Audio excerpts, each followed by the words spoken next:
Olá, seja muito bem-vindo a mais uma edição do nosso Giro de Notícias. Por aqui as principais informações de São Paulo, capital, regiões metropolitanas, o Brasil e o mundo. E estes são os nossos destaques. Orelhões serão retirados das ruas em todo o território nacional. Brasil registra recorde de feminicídio em 2025. Lula assina medida provisória que prevê reajuste de 5,4% no piso dos professores.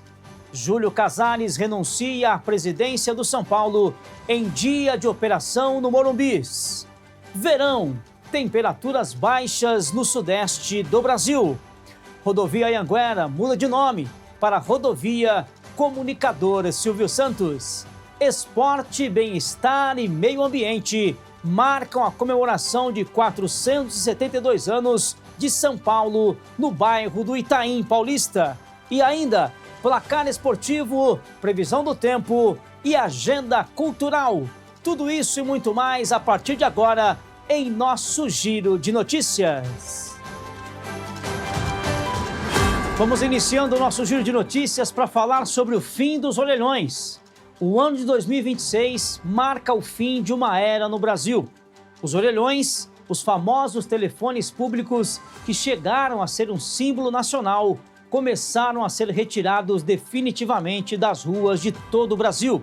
Segundo a Agência Nacional de Telecomunicações, a Anatel, 38 mil aparelhos ainda permanecem no território nacional. Quase indispensável no passado, os orelhões se tornaram praticamente obsoletos com a popularização dos celulares.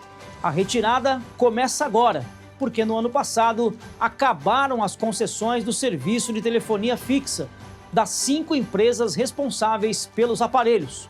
Com o fim dos contratos, Algar, Claro, Oi, Sercontel e Telefônica deixam de ter a obrigação legal de manter a infraestrutura de telefones públicos. A extinção dos aparelhos não será imediata em todo o território nacional.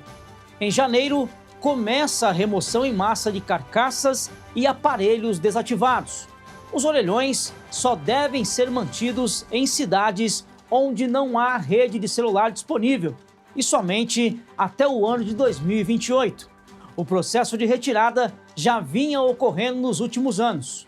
Dados da Anatel mostram que em 2020 o Brasil tinha ainda cerca de 202 mil orelhões nas ruas. Infelizmente, o número de feminicídios bateu recorde no Brasil em 2025. Foram 1.470 casos de janeiro a dezembro, conforme dados do Ministério da Justiça e Segurança Pública. O total supera 1.464 registros de 2024. A maior marca até então. Os registros oficiais de feminicídios apontam para 4 mulheres mortas por dia no ano passado. Os números devem crescer mais, com os dados de dezembro do estado de São Paulo, que ainda não foram atualizados na base do governo federal.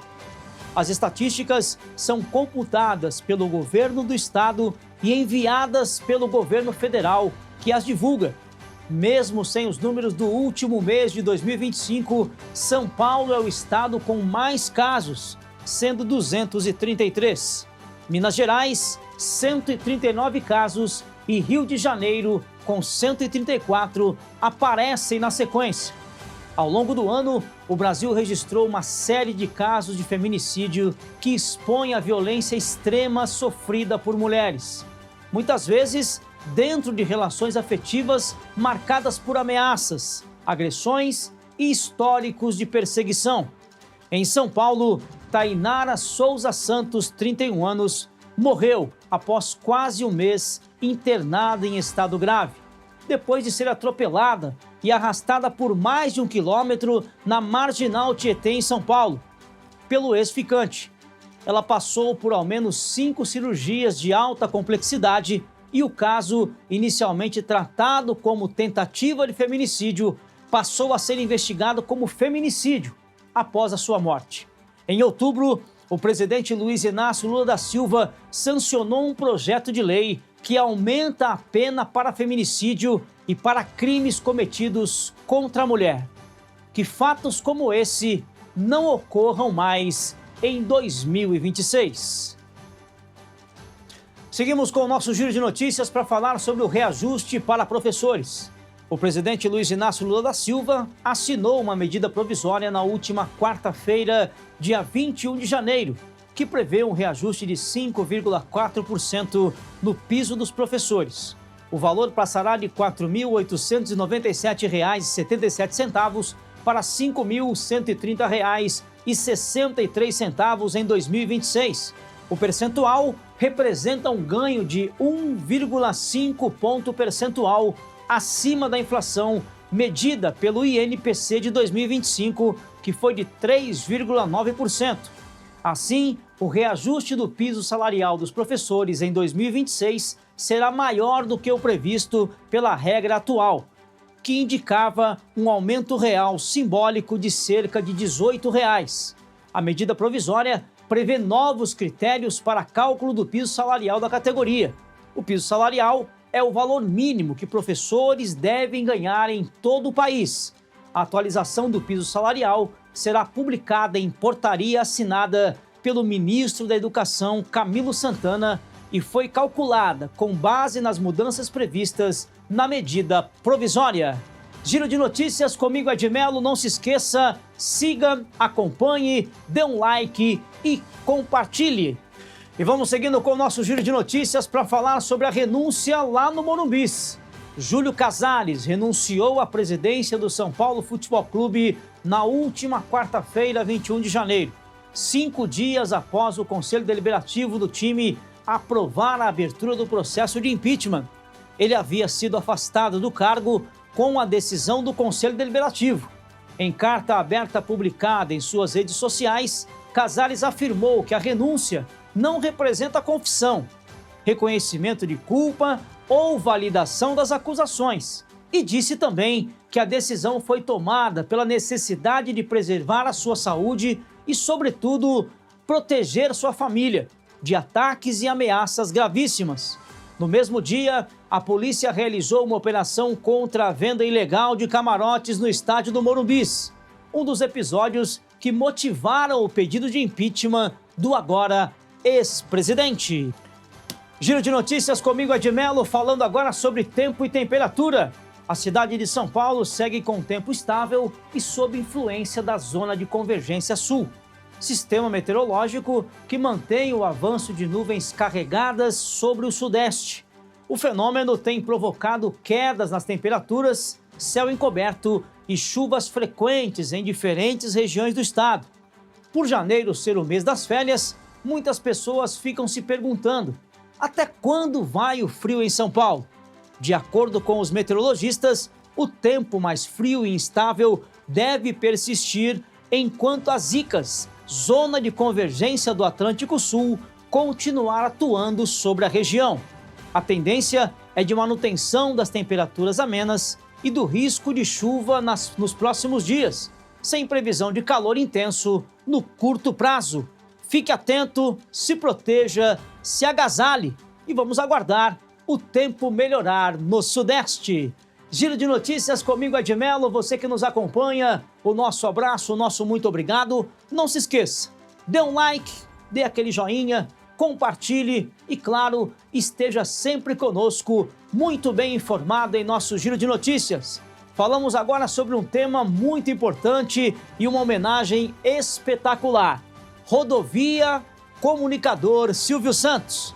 Trecho da rodovia Anhanguera, a famosa SP-330, entre a capital paulista e Jundiaí, passou a se chamar Rodovia Comunicador Silvio Santos.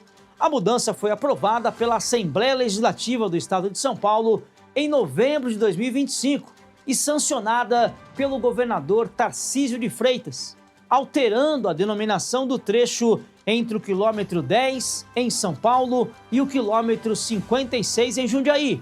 O projeto é de autoria da deputada estadual Dani Alonso, do PL, e presta homenagem ao apresentador e empresário Silvio Santos, que morreu em agosto de 2024, aos 93 anos. Na justificativa, a parlamentar destacou a importância histórica da rodovia Anhanguera, para o desenvolvimento regional e reconheceu a trajetória de Silvio Santos como uma das maiores personalidades da comunicação e da televisão brasileira. Excelente homenagem a um dos maiores comunicadores do Brasil e do mundo. Giro de notícias, você sempre acompanhando o nosso programa, o meu muito obrigado. Não se esqueça, dê aquele like, dê aquele joinha e compartilhe. Fique atento, atividades comemorativas. No próximo dia 6 de fevereiro, encerrando as atividades comemorativas do aniversário de São Paulo, será realizado, a partir das 10 horas da manhã, uma ação de plantio no Parque Central do Itaim Paulista, localizado na rua Alfredo Moreira Pinto. Iniciativa que tem como objetivo reforçar a prevenção ambiental e estimular a participação da população em práticas sustentáveis. Com uma programação diversificada, o bairro do Itaim Paulista celebra o aniversário de São Paulo por meio de uma programação muito especial. Você, morador do bairro e região, aproveite! Comemore o aniversário de São Paulo também no bairro do Itaim Paulista. E vamos chegando ao final do nosso Giro de Notícias. A você, o meu muito obrigado pela presença, pela companhia, passando para você sempre as principais informações de São Paulo, capital, regiões metropolitanas e tudo o que acontece no Brasil e o mundo. Não se esqueça, compartilhe, dê um like e se inscreva em nosso canal. Programa Giro de Notícias, mais uma realização do Grupo QSTS de Comunicação. Fique ligado, eu espero por você em nosso próximo programa. Eu sou Ed Melo, conectado com a informação.